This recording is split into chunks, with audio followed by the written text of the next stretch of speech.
మరి ఫస్ట్ గరాజీలు చేసుకోవడానికి రెగ్యులర్గా మనం ఇంట్లో వండుకునే బియ్యం ఉంటాయి కదా, సోనా మసూరి అయినా ఏదైనా సరే, రెగ్యులర్ బియ్యాన్ని ఒక 3 గంటలు అయితే కనీసం నానబెట్టుకోవాలి. 3 గంటలు నానబెట్టుకున్న బియ్యంని జార్లో నీళ్ళన్నీ తీసేయాలి. ఫస్ట్ మొత్తం బియ్యం వేసి నీళ్ళు బయటకు తీసేద్దాం.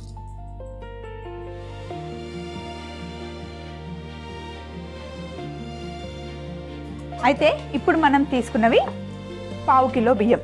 1/2 కిలో బియ్యంకి మనం ఎంత చక్కెర వేసుకోవాలి అంటే 1 కిలో బియ్యంకి 200 గ్రాముల చక్కెర వేసుకోవాలి. ఇప్పుడు మనం తీసుకుంది 1/2 కిలో బియ్యం కదా, ఒక 45 గ్రాముల చక్కెర వేసుకుంటే సరిపోతుంది. బియ్యంలో ఉన్న నీళ్ళన్నీ తీసేసి చక్కగా పేస్ట్ చేసుకోవాలి. బియ్యంని పేస్ట్ చేసుకున్నాను చూడండి, ఇలా అవ్వాలి. సకినాలు చేసుకుంటాం కదా, సకినాల పిండిలాగా అవ్వాలన్నమాట. ఇప్పుడు దీంట్లో స్వీట్ వర్షన్లో చేసుకోవడానికి చక్కెర పొడి కొంచెం ఎక్కువగా తీయగా కావాలి అంటే కొంచెం ఎక్కువ పొడి వేసుకోండి, కానీ మైల్డ్గా ఉంటేనే పిచ్చుక గుళ్ళు బాగుంటాయి. అలాగే కొబ్బరి పాలు,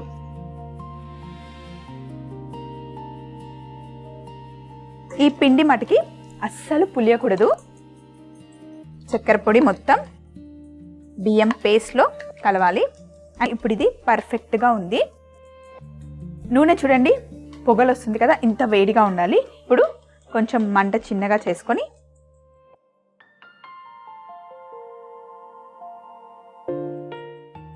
పిండిని మురుకుల పీటలో వేసుకోవాలి.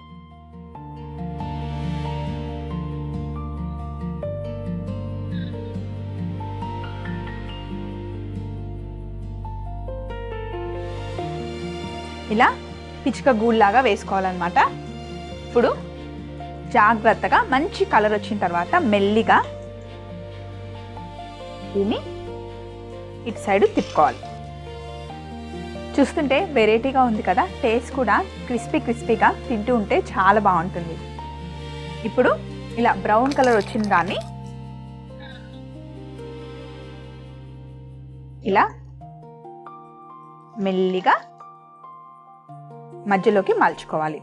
ఎక్కడైతే కొంచెం లైట్గా కలర్ అవ్వలేదో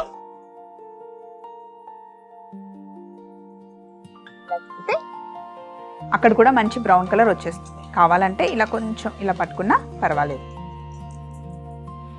ఒక 2-3 సార్లు మీరు వేశారంటే మీకే అర్థమైపోతుంది. ఇలా కరెక్ట్గా షేప్ చేసుకొని ప్లేట్లోకి తీసుకోవాలి.